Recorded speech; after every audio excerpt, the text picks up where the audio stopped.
जय श्री राम। देखिए, हम बाह्य इंद्रियों के द्वारा ही बाहर के विषयों से मन हमारा संपर्क वाला बनता है। जिस तरह से यदि अभी हमें मान लीजिए हम कभी कन्याकुमारी देखने गए नहीं, अभी तक हमने नहीं देखा, तो वहां का कोई विषय हमारे अंदर थोड़ी आता है। और यदि हमने कश्मीर देख रखा है तो कश्मीर का हमारा वो नाम लेते ही विषय अंदर आने लगते हैं, पटल पर छा जाते हैं। ये सब बातें हमें समझनी होगी कि किस तरह से मन जब भी बाह्य इंद्रियों के साथ में संपर्क में आता है तो ही उसको इन सब चीजों का ज्ञान होता है। बाह्य इंद्रियों को यदि हम ठीक ढंग से संयत्र कर दें, निरुद्ध कर दें, जो चीज हम देखना चाहें वही हम देखें, जो चीज खाना चाहें वही खाएं, जो सुनना चाहें वही सुने, तो फिर ये एक बहुत बड़ी समस्या जो चल रही है उसका निदान हो जाता है। क्योंकि बाह्य जितनी भी हमारी इंद्रियां हैं, आंख नाक कान, इनके द्वारा हम विषय का ज्ञान कर पाते हैं। मन, इनके द्वारा मन विषय का ज्ञान कर पाता है। और जो ये हमारे हाथ पैर हैं, इनके द्वारा वो प्रक्रिया में आता है। कोई भी क्रिया कर्म इंद्रियों के बगैर नहीं हो सकती, और ऐसे ही कोई भी विषय का ज्ञान बाह्य इंद्रियों के द्वारा ही होता है। मन हमेशा इनके संपर्क में आकर के ही आगे कार्य करता है। तो हमें जो भी प्रारब्ध भोग से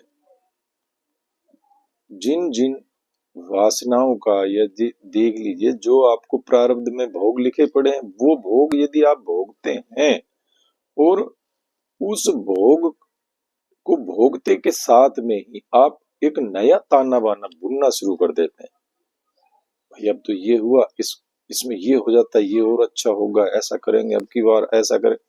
कुछ भी हम जो भी हमारा ताना बाना होता है, देखिए जब हम प्रारब्ध भोग से उसके उस विषय के संपर्क में आते हैं तो हमारे पाप पुण्य क्षय हो रहे होते हैं। यदि वहीं से सिर्फ इतना ही करके हम चले जाएं कि भैया ये तो हमारे प्रारब्ध अनुसार हमें मिला है, तो कोई समस्या नहीं हुई। लेकिन समस्या कब हो जाती है कि हम क्या कर जाते हैं कि वहां हम अपनी वासनाओं का ताना बाना बुनना शुरू कर देते हैं। तो यदि जिन्होंने अपने बाह्य इंद्रियों को निरुद्ध कर दिया है तो ये ताना बाना टूट जाता है। अब होता यही है कि बाह्य इंद्रियां जितनी भी है, ज्ञान इंद्रियों ने हमारा सबसे ज्यादा बेड़ा गर्क कर रखा है।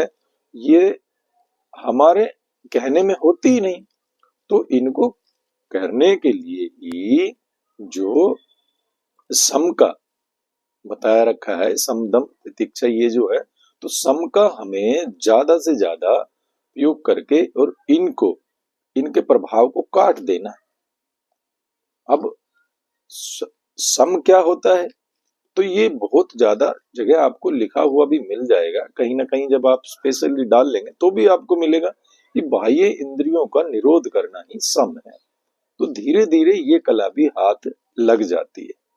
और दम होता भैया हम अपने मन में हम नई वासनाओं को आने ही ना दें, तो समझो हमने दम का भी प्रयोग कर रखा है। भाई सम के द्वारा बाह्य इंद्रियों को रोक लिया और दम के द्वारा जो भी नई वासना हमारे अंदर घुसना चाह रही थी उसके द्वारा हमने उसको रोक लिया।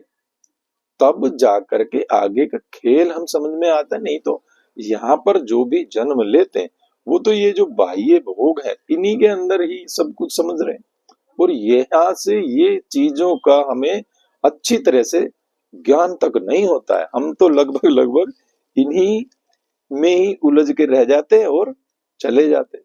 तो देखिए प्रारब्ध में भोग भी लिखे होते हैं, तो जो भी भोग भोगने हैं प्रारब्ध अनुसार हमें मिला है उसको हम भोग लेते हैं। उसके बाद में यदि आप उस पर और ज्यादा चिंतन चला देते हैं तो फिर वो एक ताना बाना फिर बन जाता है। तो उसको हमें काट देना है कि भैया जो कुछ हमारे प्रारब्ध में था वो हमने ले लिया, छुट्टी करें अभी आज। लेकिन हम छुट्टी नहीं कर पाते हैं उसकी।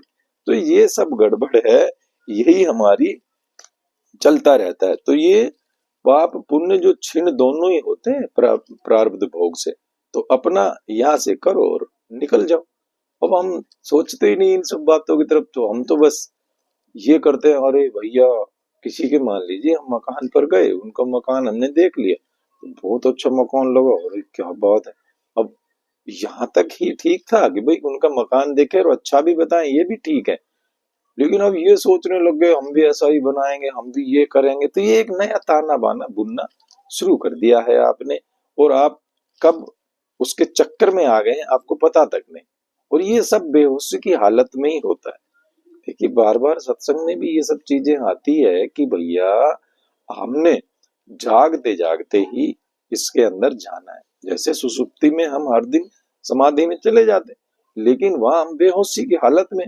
तो यहाँ पर जो जागृत अवस्था है उसको हमने अपना आधार बनाना है, तब जाकर के हमारा काम चलता है।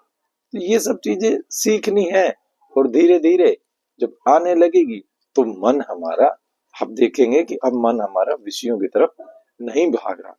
एकदम से तो नहीं होगा, समय लगेगा इस पर। जैसे वो बता रखा है, रसरी आवत जात के सिल पर पड़त निशान। तो भैया धीरे धीरे जैसे इसको ये गंदी आदतें लगी है, ऐसे ही धीरे धीरे आप इनकी आदतों को छुड़ा सकते हैं।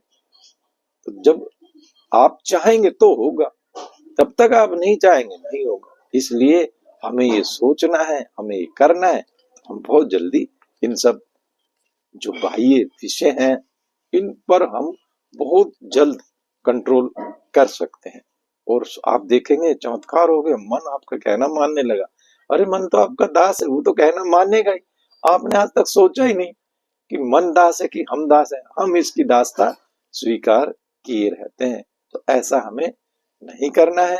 अपने लिए उच्च कोई उद्देश्य है यदि हम रख लेते हैं तो फिर उस उद्देश्य की तरफ जाने के लिए हम उसमें लगे रहते हैं।